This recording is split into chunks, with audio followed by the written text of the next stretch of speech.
Hi, I'm Dr. Kunj, and in this video, we're going to discuss how you can avoid this deadly chemical in your smartwatch, the things that were meant to keep you healthy.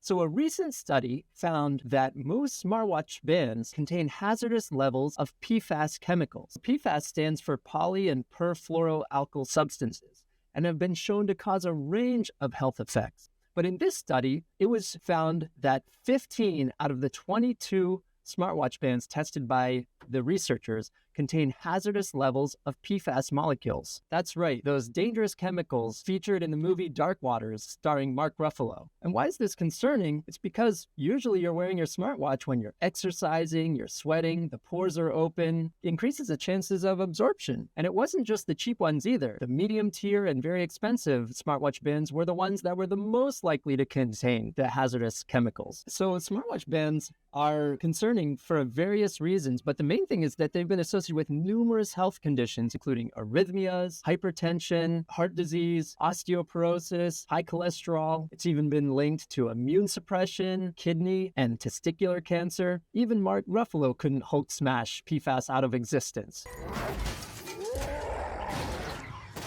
Nice try, big guy. There are now commercial laboratories where you can go to measure PFAS, your local Quest labs, or even this take-home kit here. But what's the point of measuring PFAS if it takes decades to excrete and you've already been exposed? Well, it turns out there are some good things that you can do based on the emerging research. For one, you can stop fueling the fire. Remove the PFAS from your drinking water by using an activated charcoal filter or a reverse osmosis filter. Or you can eat high-fiber foods, which typically bind to toxins and help you excrete them from the gut. You can avoid exposure to PFAS through nonstick pots and pans, and instead go for stainless steel, cast iron. Be an Iron Man, not a PFAS man. You can also avoid other toxins by not smoking or limiting drinking. And you can get proper sleep, which helps your body heal from the damage caused by toxins. A recent study looked at whether or not plasma or blood donations can significantly reduce PFAS. This was a randomized control trial done on firefighters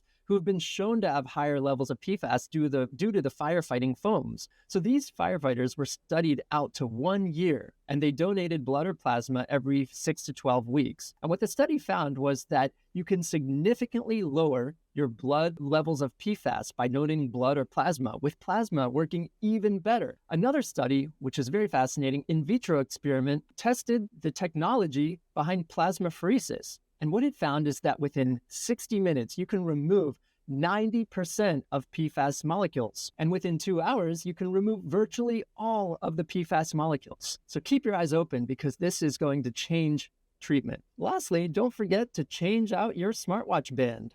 Why? Because it couldn't hurt. Use from metal band or even cotton or linen.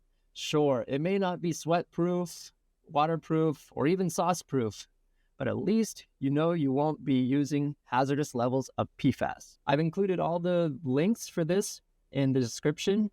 Feel free to like and subscribe.